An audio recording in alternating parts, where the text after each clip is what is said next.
Andrea is a three-term counselor from Ward 5, where she has lived since 1992 and sent two children through the Newton Public Schools.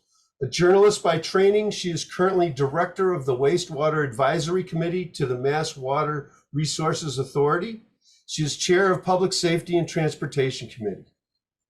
Deb Crossley is a mother, architect, environmental activist, kayaker, and gardener, and she came to Newton in 1985. 14 years on the city council, Deb's focus is on thoughtful, rigorous community planning and wiser stewardship of Newton's public facilities and outdoor spaces.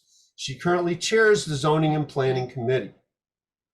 Rena is a scientist by profession and was an active Newton Public School parent, and is a community activist and founding member and current president of the Waban Area Council.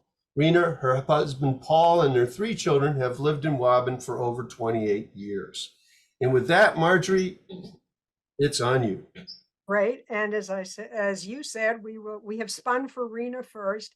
Let's start with this. Rena, what are your top three priorities and why? Okay. And Marjorie, thank you for hosting, and I'm hoping you're going to feel better soon. In this. And I think that my top three priorities are vigorous community engagement, transparency with the city council, within just people and the community being able to understand how the city council votes. And why, and ultimately some sort of increasing journalism within the city, so that then people have a place to go to and to be able to interpret the votes. But my most important is community engagement. Thanks, Rena. Deb, your top three priorities and why? Thank you.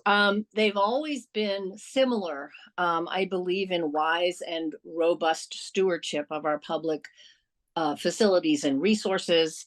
I have been and believe in looking ahead, never stop looking ahead, learning from the past, but planning for our city's future so that it can remain strong and healthy. And serving an inclusive community. And I'm going to say properly funding our schools, all of which needs to enjoy lots of community conversation and so forth. But I would say those three things are my top priorities. Great. Andrea? Thank you. So for this term in particular, I'm very interested in building our community back after COVID and continuing to build community. Small town girl, that's the kind of stuff I live and breathe. Resilience in all that we do, making sure that everything we do is going to be around in the long term. That includes our people as well as our buildings. And I will echo my colleague, funding for our schools and our public services, public safety, and rebuilding our public spaces. Wonderful. Let's go on to what must be the most challenging question facing us, rezoning and two plans to achieve it. Over the last few years, the administration's planning staff and the city council have been drafting new higher density zoning to meet two goals. First, to fulfill the state's MBTA Communities Act, Newton was mandated to rezone for 8,330 new residential units. Second, in addition to that Communities Act, Newton has been working on the Village Center Overlay District, or VCOD, rezoning to invigorate our village centers and maximize capacity for more residential units, emphasizing walkability and reduced vehicle use. As the rezoning proposal has been modified and as the state has changed what new units can be included in the tally, local residents have heard proposals ranging from a total of as many as 15,000 units to as low as 7,300 to 9,300 units. The fluidity of the numbers has been a challenge from the communications perspective. Deb, you've been at the helm of this long-term rezoning movement. Its goals are very important. At the Waban Library last week, you said that you lamented that some of the numbers are being used to terrify people. But Mhm. you also said that the state's formula is flawed and that in fact the compliance formula, quote, doesn't equate to the actual number of units that could be built. So what are the voters of Newton to understand about all this? Do you have a sense of number, and what do you want to communicate to Newton's voters? That's a lot of questions, Marjorie. But I thank just you. had to tee it up. Okay, the numbers you're using are unit capacity numbers, which is not the same thing as what we can build. Unit capacity dramatically overcounts units. I could tell you why, but that would take more time than I have. So yes, I'm sure it is confusing for voters. I'm disappointed that after almost 3 years, some of my colleagues are not helping to explain the difference.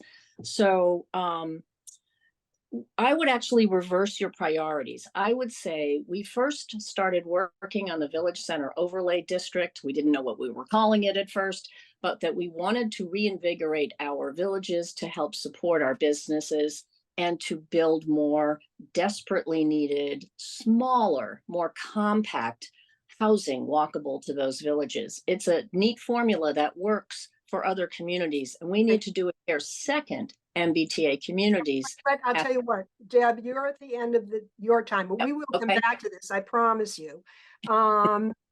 Rena, what do you believe is the number of new residential units that may be built by right? And are you comfortable with this proposal, or the dual proposals? And Yeah. Deb, we'll get back to you. Yeah, okay. I think that probably what's the most important piece here is, and what Deb is suggesting, is that the proposed zoning puts in place zoning capacity. But I think that what's really needs to be interpreted is that we have both the compliance with the MBTA Communities Act as well as the Village Center overlay. I am a supporter of just putting in place the zoning for the compliance with the MBTA Communities Act to see what the eventual effect of this zoning is within our community, and then to study it, to assess it, and to even work betterment of the Village Center overlay in the other zoning districts. But the Okay, most we'll come back to that. Andrea, what light can you shed on this? So I have been very carefully following the work of the Zoning and Planning Committee, which I don't sit on. It's an extra night a week. I support the goals of the Village Center Overlay District to address climate, economic resilience, building car light housing, and growing our tax base so we have funds for things like schools and police and fire. These benefit the whole city, and I think we want to continue to shape it and be thoughtful.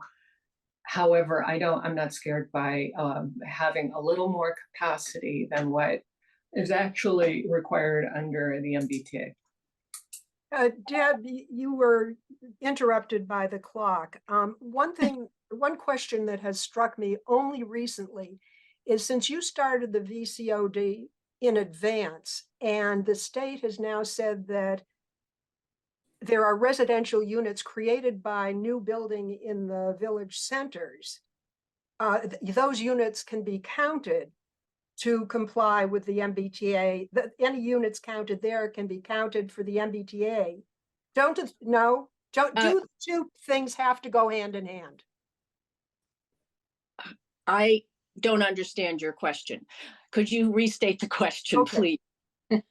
You started thinking about revitalizing the village centers, and that meant building up and putting residential units over commercial units, street front units. It's only recently that those residential units have been allowed by the state to allow in the tally for complying with the MBTA community district. So my question is, Rena raised the issue of going with the MBTA Communities Act and then seeing what happens after that. Do you not need both of them simultaneously if you're going to count the residential units over commercial areas? No, let's not confuse what's going on here. We have 12 village centers.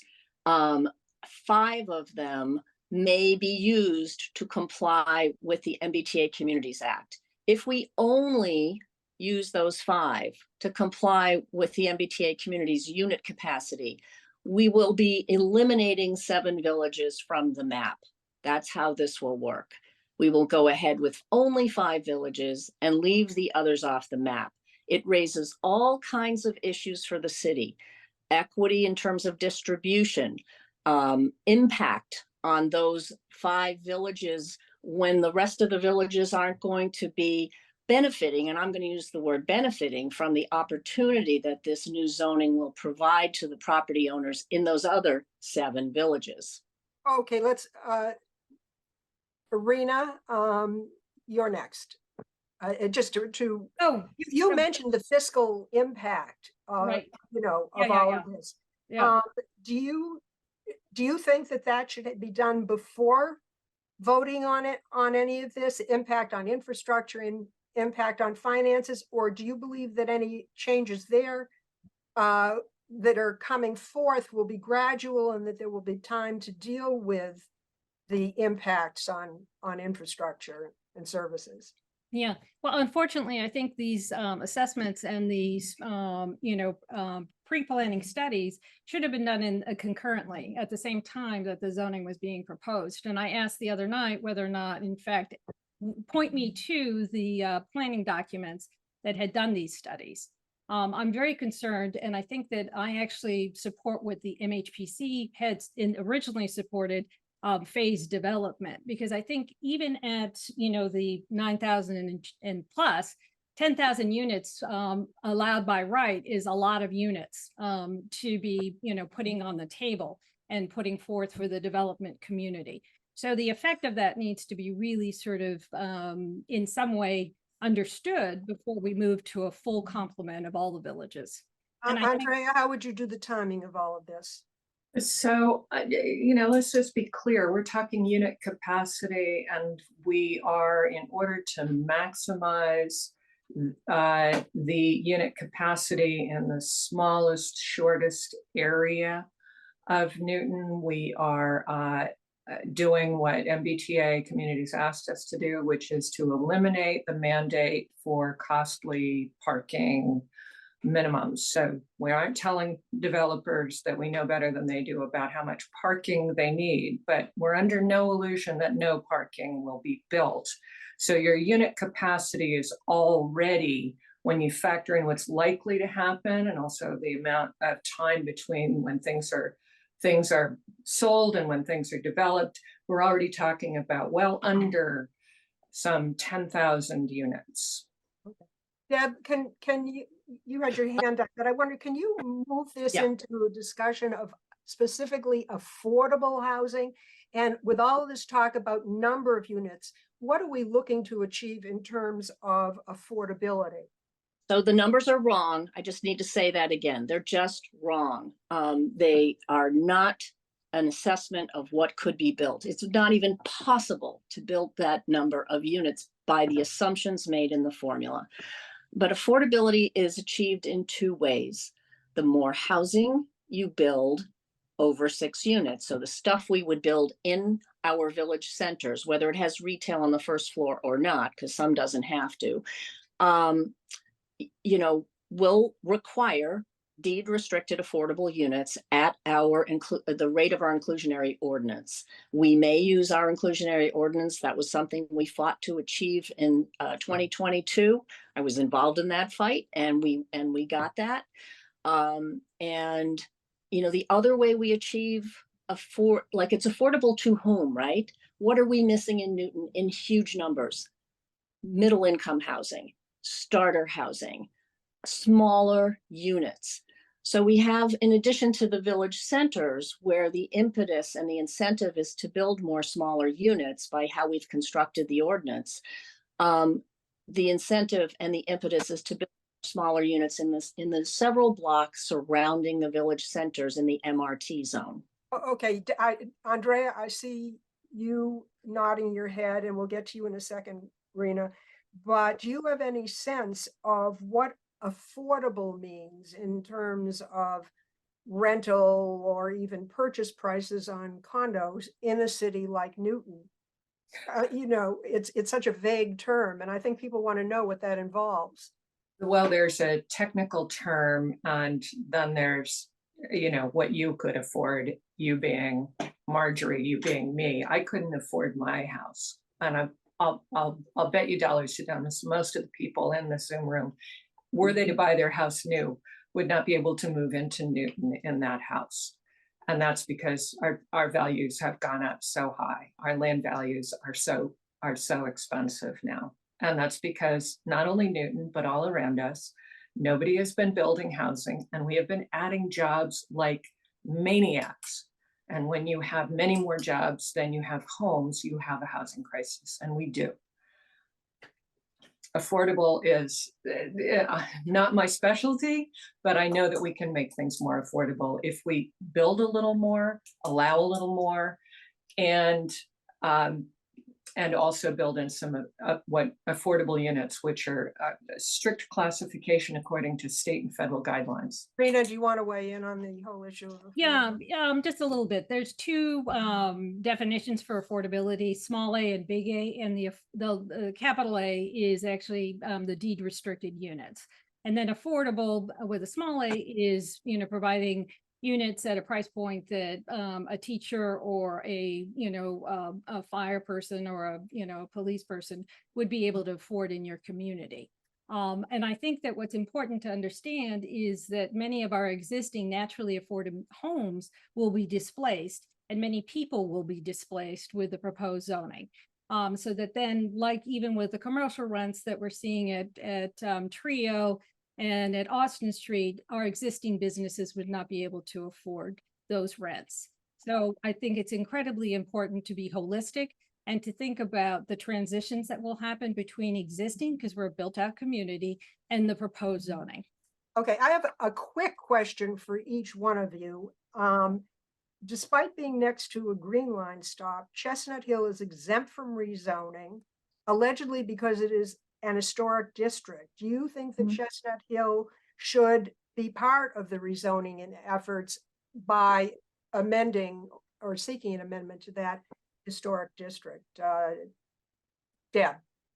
Okay. We Quickly. specifically took historic districts out for a first round. You could argue that historic districts would benefit from what we finally designed as the MRT zone, because it incentivizes adaptive reuse, and it does so by giving the homeowner or the property owner additional opportunity, meaning 3, 4, maybe 5 or 6 units, depending on the lot size and the building size and so forth. Okay, I was a little longer than I was looking for. Rena? Okay. Okay. Marjorie, I actually believe that Chestnut Hill has an area that could potentially be rezoned.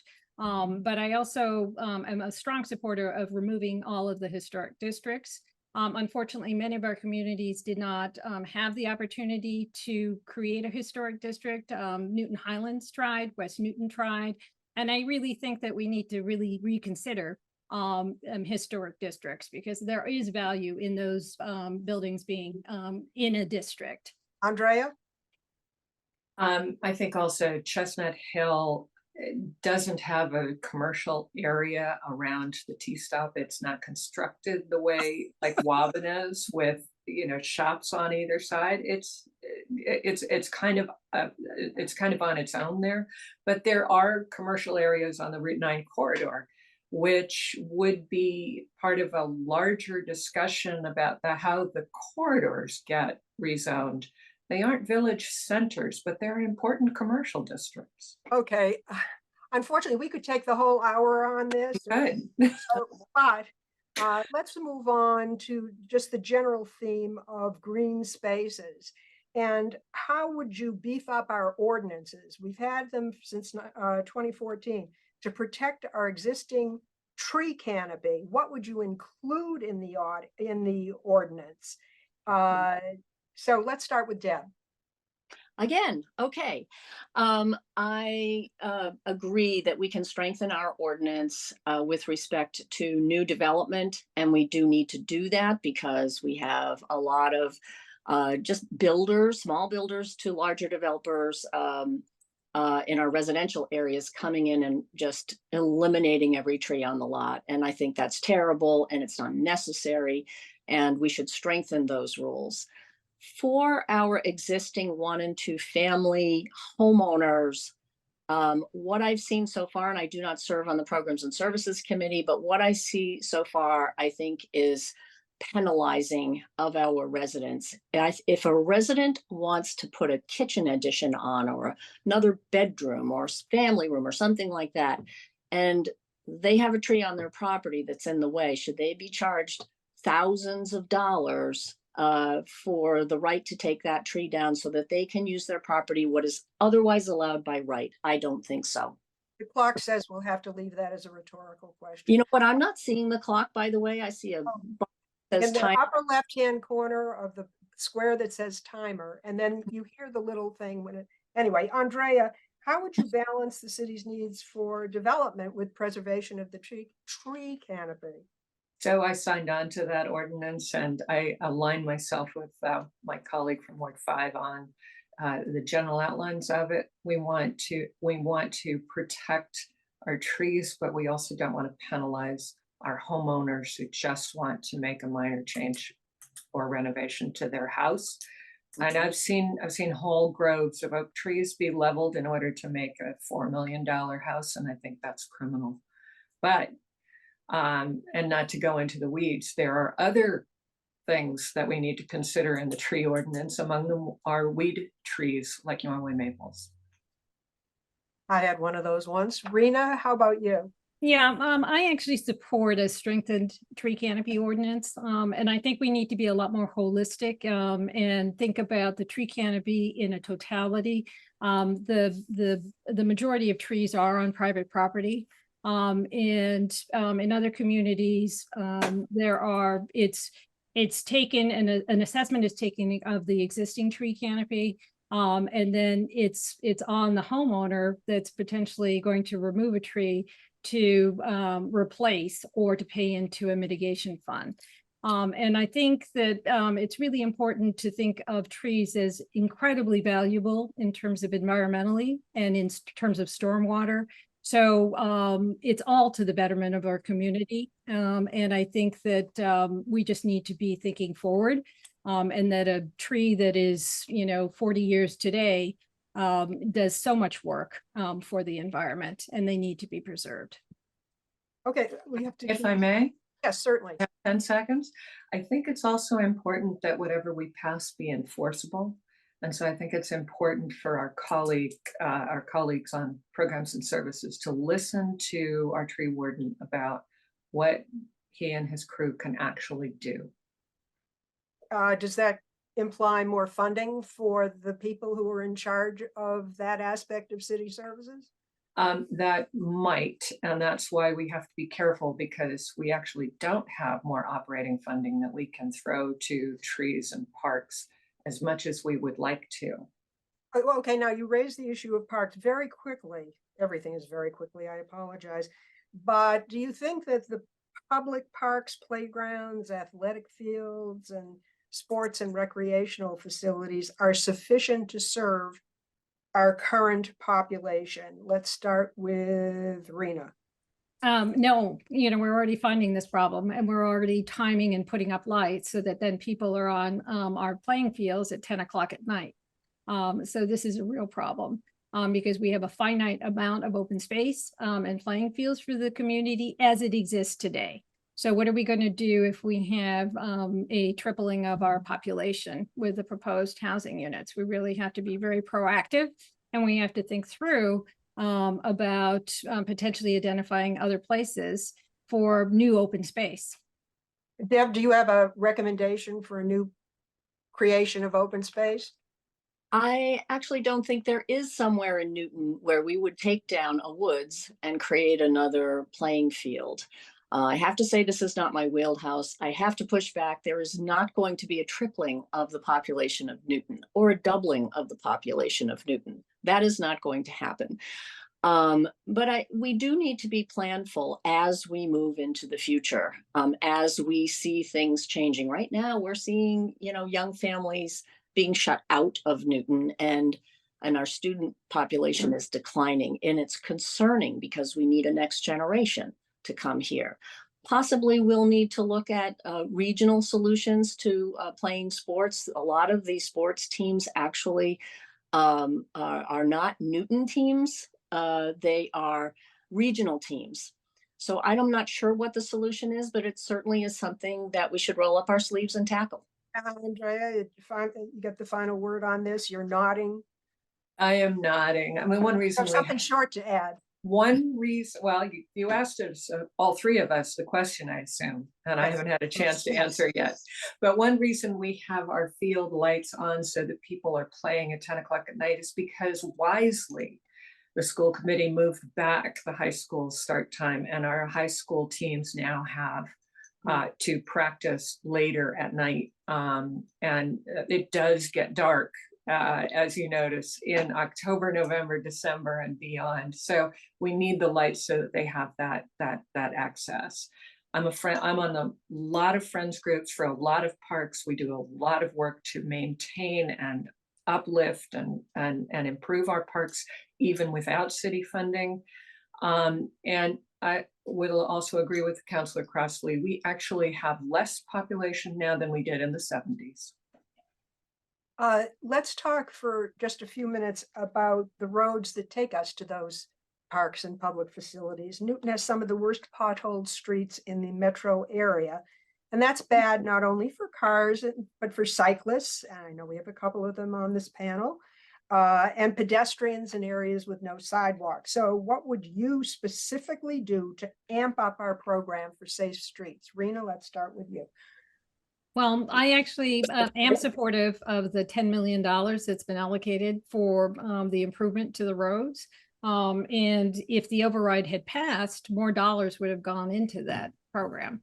So we have a plan in place, and we have the complete streets, and we, every time an area is being revisited, it's a multi-departmental assessment and plan, so that then everything, the utilities are first addressed, and then the sidewalks are ADA compliant.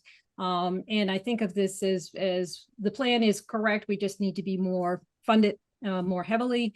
And be, more responsive in terms of the residents that are actually saying, I'm in an extreme situation. Thank you. Andrea? Addressed. What my neighbor in Waban outlined is absolutely correct. We are doing it. We do have a plan. One plan I am really looking forward to finalizing is the bike and pedestrian and access network plan, which will make it, will set priorities and make it safer for people on bikes, people in wheelchairs, and people on foot to get around Newton. So that anytime we touch a street, we're not just doing the underground infrastructure and the sidewalks, but we're really looking at ADA compliance and connectivity. We're really looking at what that street needs to be for the 21st century, when we hope more people are using active transportation. Deb, cyclist, do you want to weigh in on this? On cyclists, no, on the roads. So yes, cyclists have to be included in our planning. And I am very much looking forward to the accessibility, the citywide accessibility plan, so that it can be integrated well into our roads program, which we began in earnest in fiscal year 2016. So it was a 10-year plan at the time. Construction costs have gone up about 30%. Would have been great if we had passed the override to get more money assigned to this, because we have only about $3.5 million we can count on, and then we have to use free cash and other things and hope we have enough every year. The roads plan comes with a robust maintenance plan. And I think that's really important, so that we're not going to be in this situation again when our roads start to deteriorate. We're taking care of them along the way. Okay, Andrea, I want to move along to a different subject. Just have one bright spot to add if you want. You can work it into your answer, the next one. It'll take a little jujitsu. Anyway, in a Newton Patch interview, one of the ways you differentiated yourself from your opponents was to point out that as chair of the Public Safety Committee of the Council, you have, quote, engaged more deeply on police matters than most on the council or your challenger.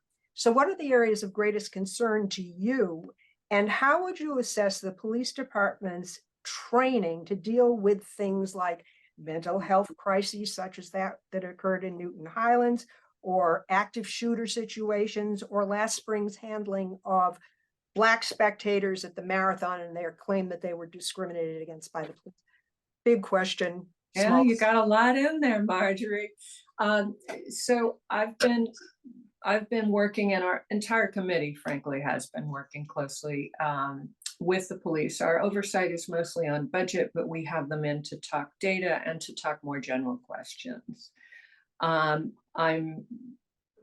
Every department needs improvement. Ours is nationally certified as one of the best. However, there's always room for improvement. And one of the areas in which they are working in improvement is training in something called 21st Century Policing. Do look it up. It is a fabulous document and talks about police as partners. And we need them in partners in so many ways, including on trying to solve the parking puzzle. Oh, okay. Rena, and then Deb.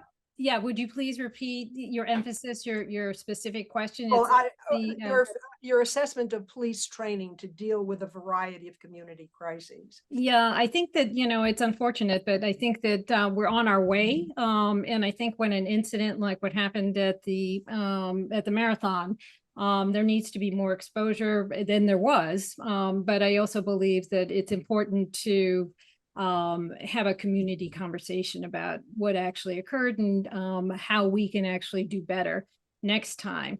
But this is all, a process, and it needs to, even with, there are steps and there are programs that are being put in place right now, but it's a over time consideration, because I feel as if there is training happening within the police department right now, and it is, just having it exercised and having somebody who responds be the appropriate person to respond for the incident.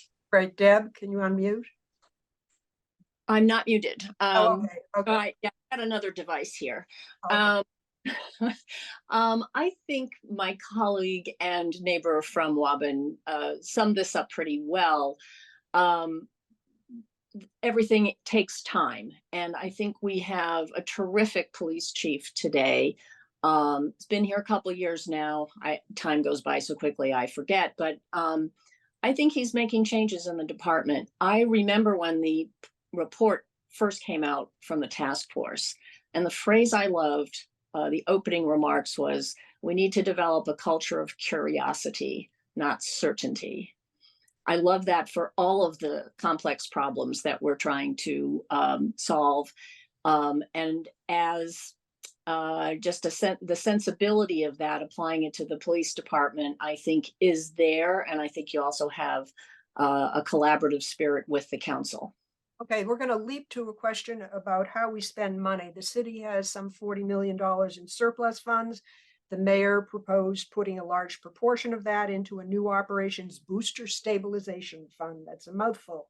The city council just voted down her proposal. What's the dispute here, and what do you think we should do? Rena, you're going to start this one. Okay, this is a real issue and a real problem, because it's the mayor that recommends, and then it's the city council's position to review and approve. So in fact, it was voted down. So we're hearing, and it was actually Deb had brought it up at the city council meeting, that there's a little bit of flexibility as soon as the bids come in for the Lincoln Elliott project, that there may be some immediate funding that would be available, but it would be at the discretion of the mayor. So I look to the next budget cycle for an infusion and for a higher percentage of this free cash, which is up to 55 million now.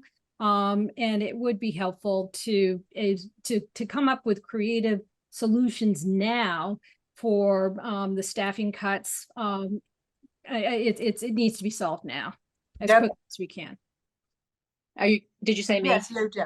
Okay, I thought I heard you say billion, Rena, so it was. No, no. Oh, I'm sorry. Mm-mm. Wish we had. No. I tried to postpone the conversation at council because to wait for the Lincoln Elliott bids to come in. That's why I raised that, to see how much free cash was still going to be available once those bids come in. As we know, construction costs are out of sight since COVID. We are not recovered from COVID, and we won't be in the construction industry for quite some time. So if these bids come in much higher, as they did for New Cal, there may be less money available than we think. I voted for the mayor's proposal because it was the only one on the table. And as Rena says, yes, we are the city council. We say yes or no. Other members of the council believe there's a better way to do this, or there may be a better way to do this. But I think what we have to do as a responsible city government is to work together and talk to one another about, how much more creative can we be in order to address the needs of the schools, which are severe and real, and still balance our budget and still pay into our pension obligation. It's a tough puzzle. Andrea, last word on this one? So you usually don't want to use creative and financing together when you're talking about a city budget. We only have what we have, and we're not allowed to go over budget. Creative in the past has meant not funding our roads, not funding our buildings, not funding the pensions, which we owe our employees. They don't get Social Security. They rely on our pension to cover their retirement. My main focus, my main objective is to free up money where we can to make it operating money, where we can to support the schools, to start to bridge that big gap. And if you got a great proposition and it's fiscally conservative and we can actually take action on it, I'm for it. Let's drill down just a little bit more specifically on some of these financial things. Deb, you mentioned the pensions. The question that never seems to go away about OPEB benefits. Are we currently doing well enough on funding them? And if you're reelected, what steps are you going to take to put the city on a firmer financial footing? And just to be annoying, any thoughts on how to get more revenue out of the pilot program? Anyway, let's start with Andreae. Oh, no, Deb, excuse me. Oh, sorry. Have you start sometime? Your questions are loaded, Marjorie. Let's see. So again, we are not the mayor. I am very aware of that. I have conversations with the mayor. We in groups have conversations with the mayor, and then we have the public process. So I do hope, and I'm hearing that the schools are working on some alternative ideas, and some counselors suggested they have alternative ideas, and that we can talk to the mayor and work out another way to get this done. Are we paying enough into the pension fund? I think we are. I think actually, as we continue to fill it up, it becomes less of an issue when you're closer to, say, 85% full, 90% full. You don't need to get to 100%.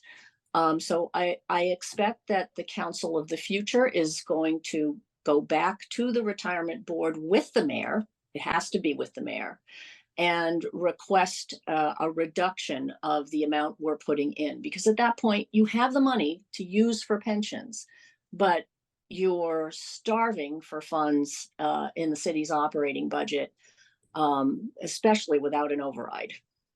Andrea? So OPEB is the retirement healthcare that we pay our employees. We're under a federal obligation, I believe, maybe a state obligation, but anyway, not city obligation, to fund our pensions by a date certain. And that date certain is coming up fast, and that's why we have to pay our pension into our pensions. Once that fund is filled, we can start to address our retiree health obligations and try to pre-fund those. That's what is best practice in all of the state agencies and all of the other cities and towns in Massachusetts. And I expect we will follow a similar path on that. Quickly, is there any more to be wrung out of the pilot program? Gosh, the pilot program, of course, but again, it's an administration issue, and right now one of our biggest possible pilot payers is in litigation with the city about Webster Woods. So we probably need to get that behind us first. Note to audience, pilot equals payment in lieu of taxes by nonprofits. Rena. So, I think that we are at a place where we have quite a bit of free cash. And I think that resolution and flexibility needs to happen between the mayor and the city council. The pension board dropped. And I think we're paying at a lower rate at I think it went down to 5%. So I believe that what we need to do is, and we did we extend the deadline? I think if we did, we extended it a year. Yeah, it was a short period of time. So we're at a place where the horizon looks good. And I think that with the flexibility now, and with the free cash, it needs to be a strong conversation between the mayor and the city council, because I think that we can get to a place where we can study the schools, see where we can bring down some of the cost within the school system, but also fund them and bridge some of the need right now with the immediacy of the amount of free cash that we have. I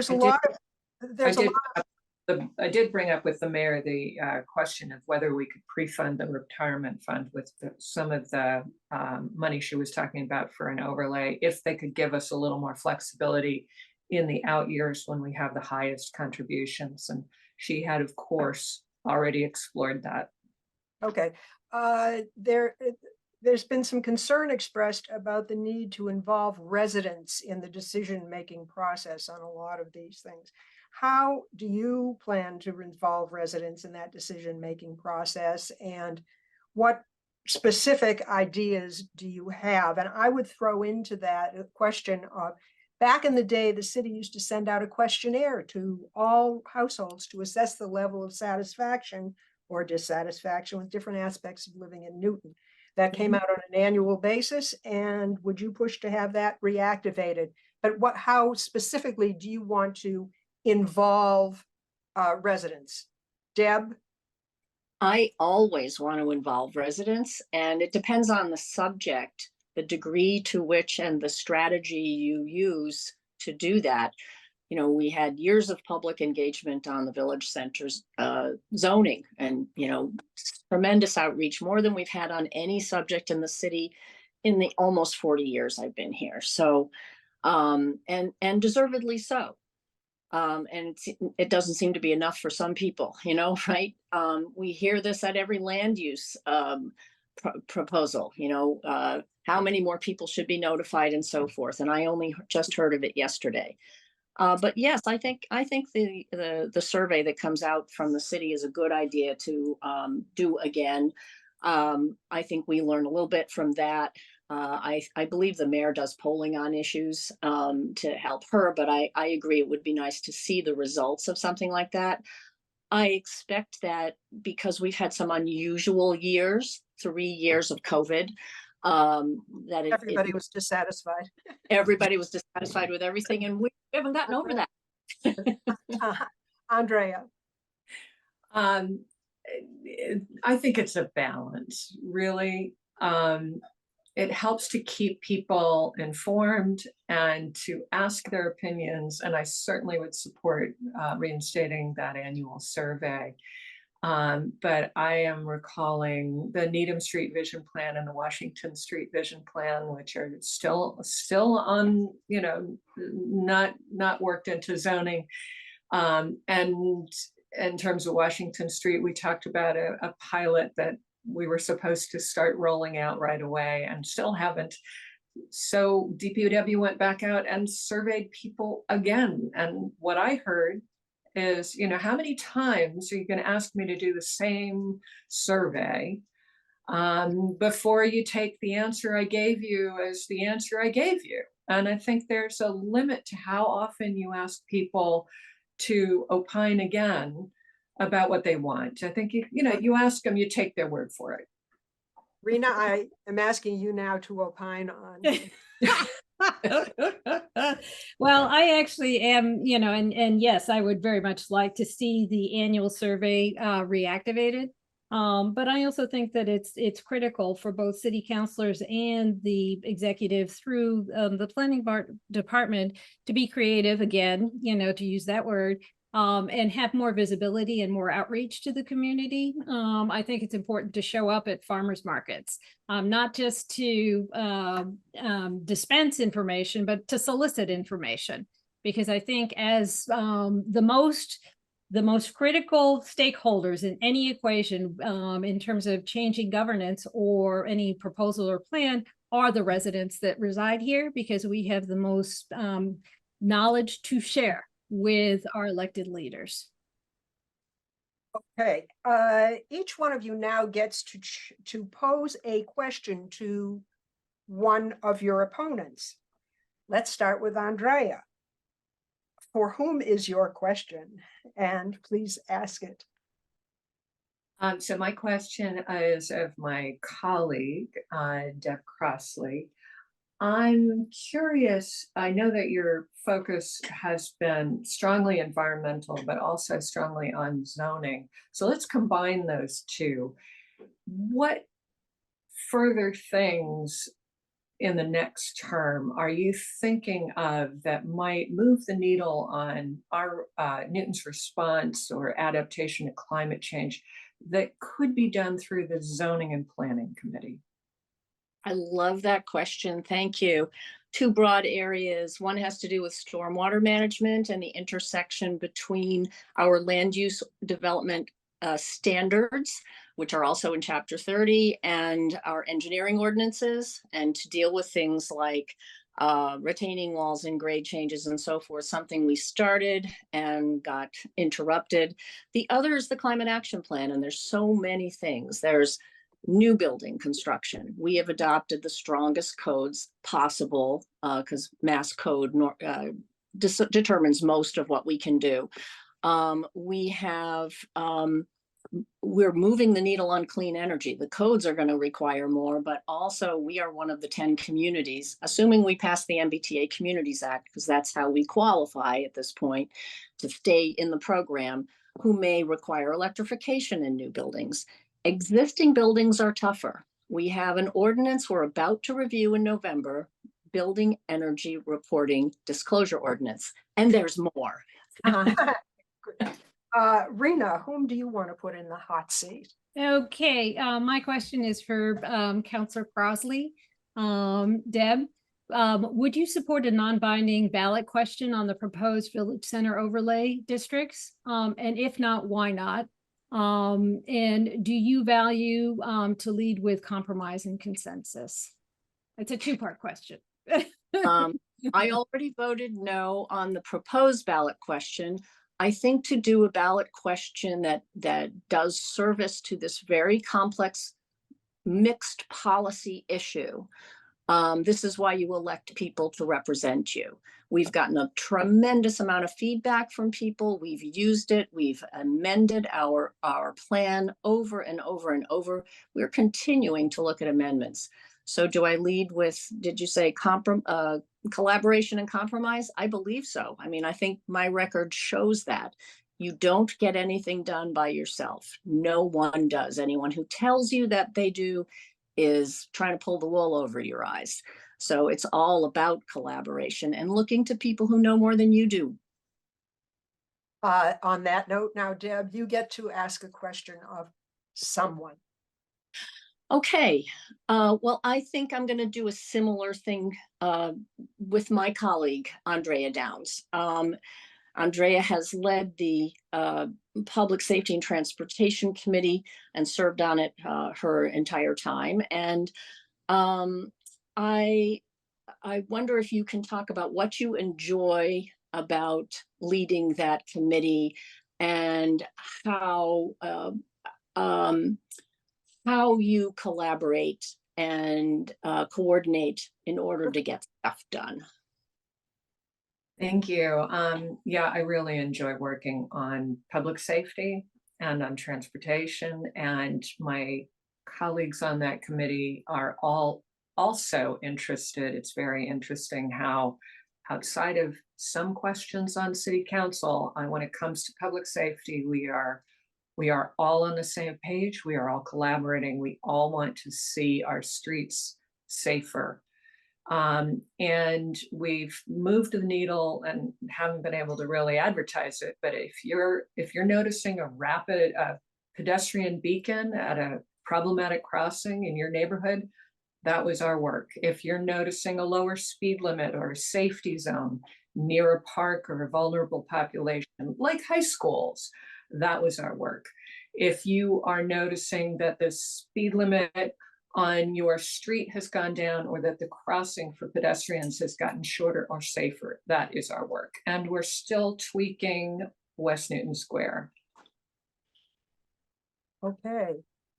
We are nearing the end of this, and the time has come for closing statements. I turn to each of you now, starting with Andrea, for you're telling our audience why you are the best person to represent your ward and the whole city on the city council. So, Andrea. Thank you. All of Newton can vote for me in this race. It's an at-large race, and I don't see myself solely as a Ward 5 person, but as a city person, although I do love Ward 5. I hope to continue to advance public safety, particularly in transportation, and advance options for getting around this city for all people in all modes, but particularly on those that are light on climate and that don't add to congestion. I ask for your vote on or before November 7th. Thank you. Deb. Thank you. We have serious, complex issues before our city, particularly if we are going to be inviting a next generation in sufficient numbers to come in here and take over for us one day. I mentioned earlier, curiosity is essential to problem solving. Collaboration is essential to problem solving. You need people on the city council who have the energy and enthusiasm and drive, but also the willingness to work together and to work with citizens and to call upon them, as I do and have, to help us solve those problems. Vote for me, please, on November 7th. Rena. Thank you, Marjorie. Many people ask me why I'm running for city council. And it's mostly from my value of believing that a well-informed and engaged citizenry is foundational for good governance. I want to foster debate. I want to give Newton and Newton's electorate a choice in this election, and an opportunity to be elected by new city councilors that will collaborate and choose to lead by community input. I'm running because it's important. I'm running because we're at a transformational moment and we need to be guided by new leadership. I believe I have the skill set, the lived experience, and the knowledge base to serve on the city council. As a proud Latina woman, I say, juntos, si podemos. To learn more about me, please visit my website at renagetz.org. And it's important to remind everybody that all Newtonians can vote in my race. I would be honored to gain your support and your vote on November 7th. Mil gracias. Thank you. And thanks to you all. You know, as frustrating as it is to have such a short time for answers, believe it or not, I did have to drop a lot of questions because there were some areas that really warranted diving deeper. So I want to thank you very much for your time, for for everything that you do in the community. And to the audience, we're going to take a very, very short break, and then we're going to turn to the race for Ward 4 City Councilor. So, Thank you, Thank Marjorie. you, Feel Marjorie. better. Here today.